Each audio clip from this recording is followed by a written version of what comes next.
Welcome to Audiotorium, the podcast from Teddington Theatre Club, where we delve into the high drama, both on and off stage, of a non-professional theatre group.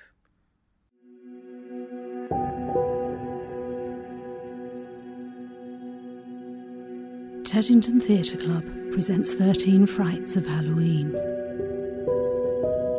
13 tales of the strange and supernatural from some of the finest storytellers in weird fiction. Tonight, The Girl Without Hands by Jakob and Wilhelm Grimm is read by Lara Parker.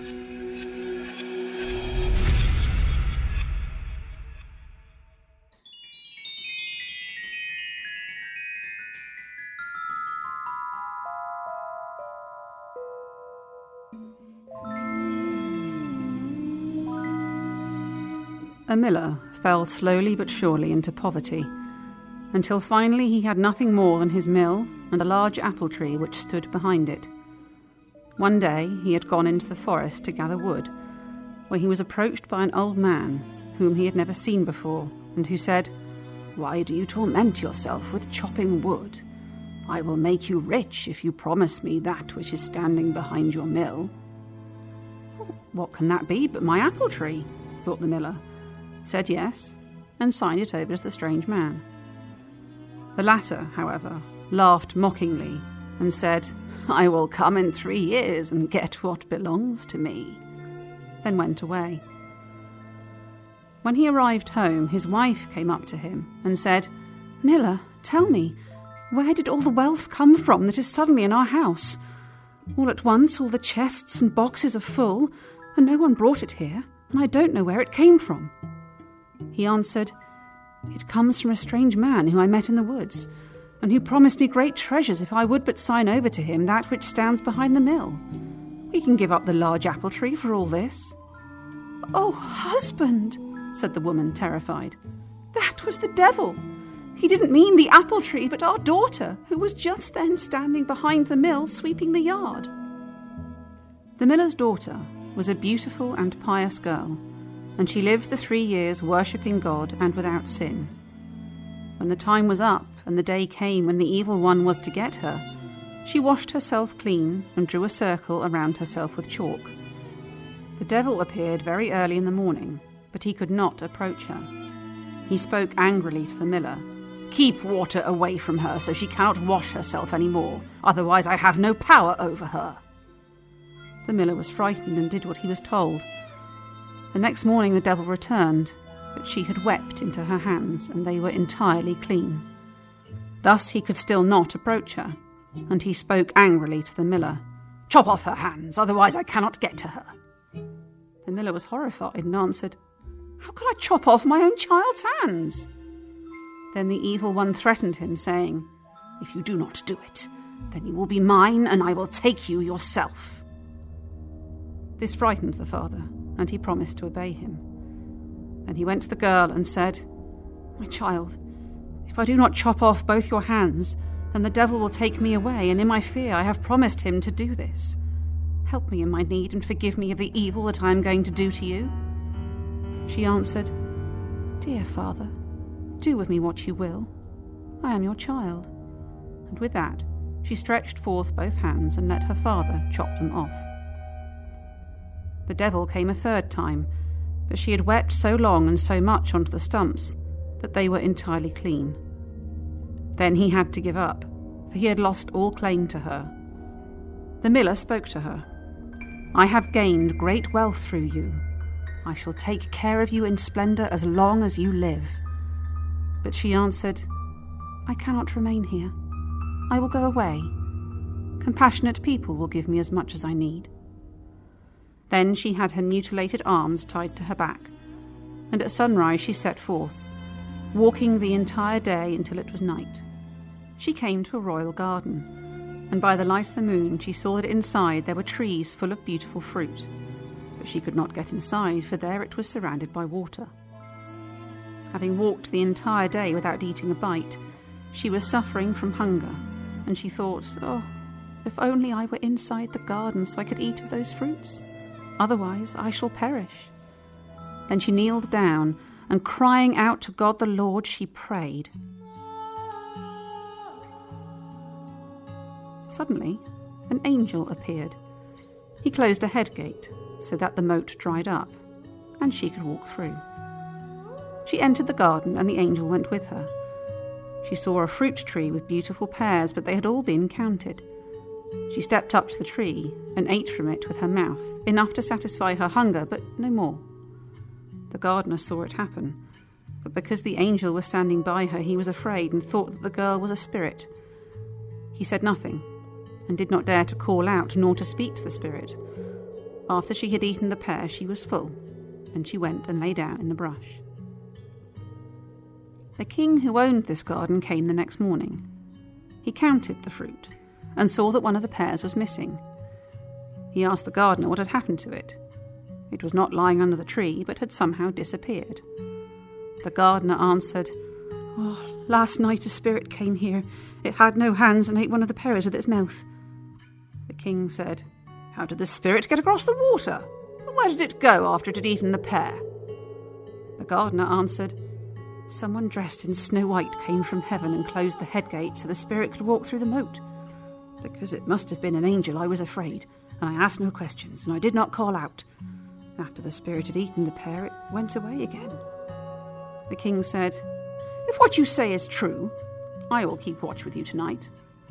After it was dark, the king entered the garden, bringing a priest with him who was to talk to the spirit.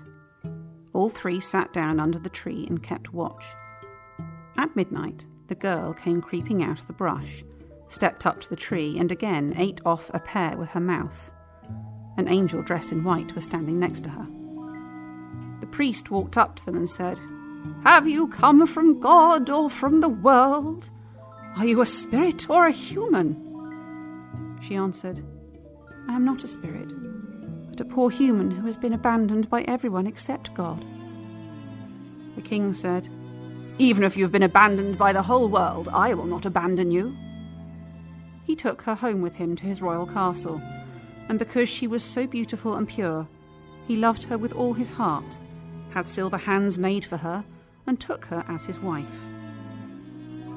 After a year, the king had to go out into the battlefield, and he left the young queen in the care of his mother, saying, "If she has a child, support her and take good care of her, and immediately send me the news in a letter."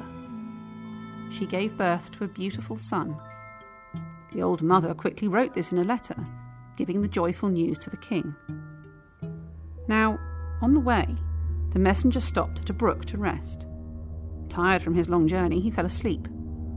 Then the devil came to him. He still wanted to harm the pious queen, and he took the letter, putting in its place one that stated that the queen had brought a changeling into the world.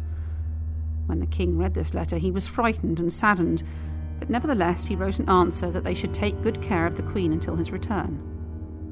The messenger returned with this letter, but he rested at the same place and again fell asleep. The devil came again and placed a different letter in his bag. This letter said that they should kill the queen with her child.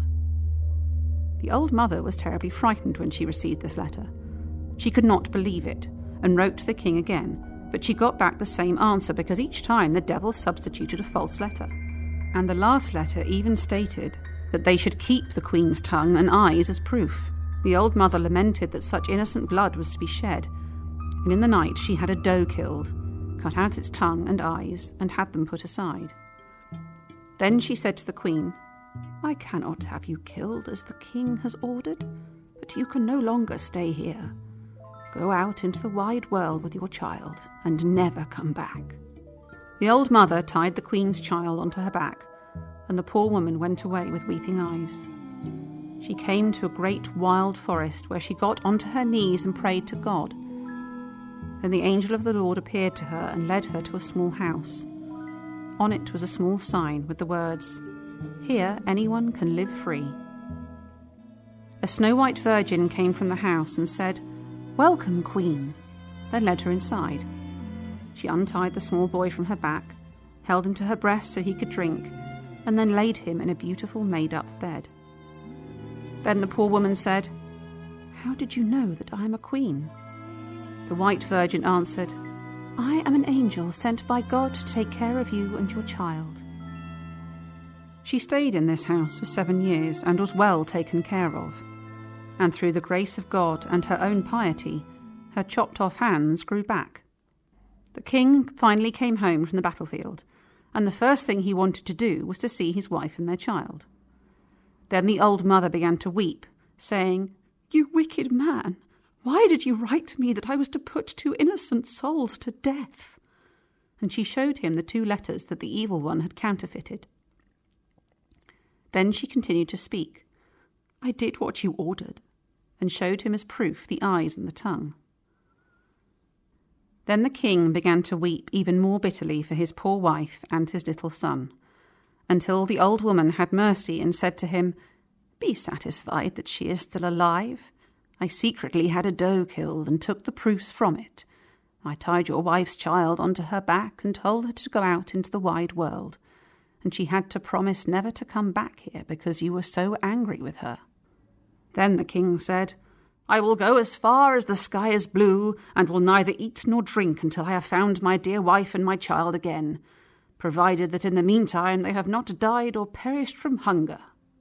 Then the king travelled about for nearly 7 years, searching in all the stone cliffs and caves, but he did not find her, and he thought that she had perished.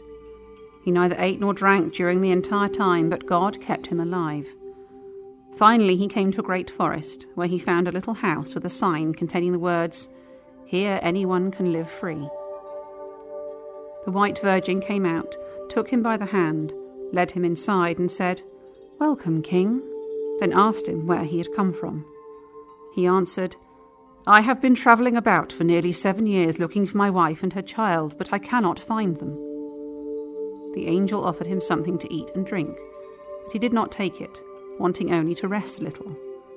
He lay down to sleep, covering his face with a cloth. Then the angel went into the room where the queen was sitting with her son, whom she normally called filled with grief. The angel said to her, "Go into the next room with your child. Your husband has come." She went to where he was lying, and the cloth fell from his face. Then she said, "Filled with grief, pick up the cloth for your father and put it over his face again." The child picked it up and put it over his face again. The king heard this in his sleep and let the cloth fall again. Then the little boy grew impatient and said, "Mother dear, how can I cover my father's face? I have no father in this world. I have learned to pray, 'Our Father which art in heaven,' and you have said that my father is in heaven and that he is our dear God. How can I know such a wild man? He is not my father." Hearing this, the king arose and asked who she was.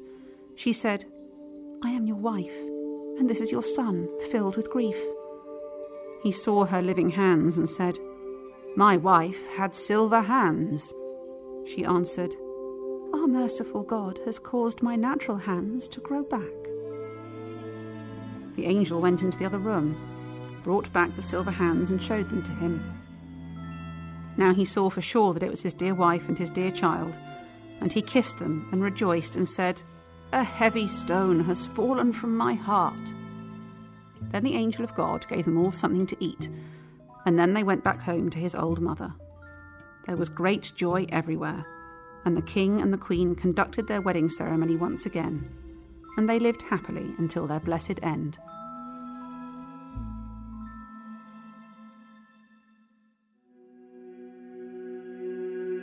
The Girl Without Hands by Jakob and Wilhelm Grimm was read for Teddington Theatre Club by Lara Parker, with studio recording by Harry Jacobs. It was edited and produced by Nigel Cole.